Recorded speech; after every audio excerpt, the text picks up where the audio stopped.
Ancient Egypt is probably a place most of us have heard about, but some of us might not know what it really was.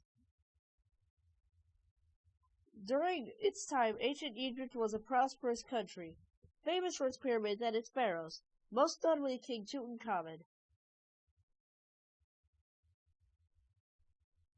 For starters, pyramids were not built for decoration.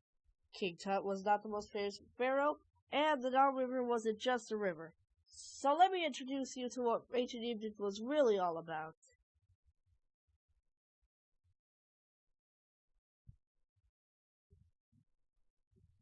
As mentioned earlier, pyramids were not built for decoration. They were actually the homes of the tombs of the bodies of the dead pharaoh and some of his relatives. But only the pharaoh and wealthy people could afford such pyramids. The rest were left out in the desert to dry and shrivel. But it was no matter of stacking blocks. The labor of thousands of workers was required to build a single pyramid. Not only that, it took 20 years to build one. Can you believe that?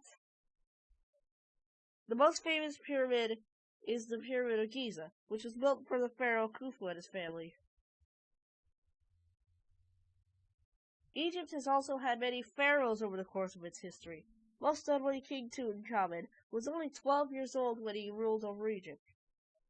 Finding his tomb in 1922 was a huge find and sparked an international phenomenon.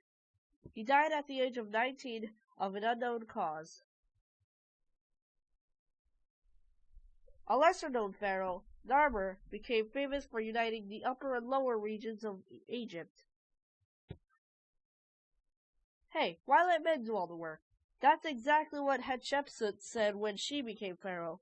Well, not exactly. She became pharaoh because her husband, the real pharaoh, had died, and his son was too young to rule over Egypt.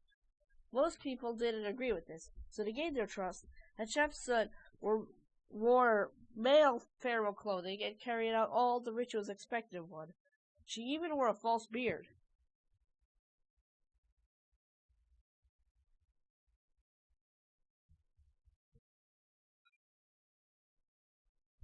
Like many civilizations before it, ancient Egyptians were polytheists, or believed in more than one god.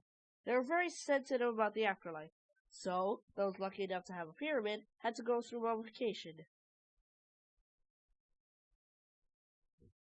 First, their body was bathed in water from the Nile. After removing the internal organs, the body was bathed in chemicals so it could be preserved.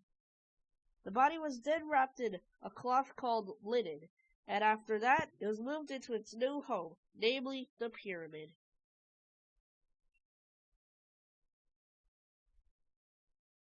Oh, did I mention the brain was removed through the nostrils with a hook?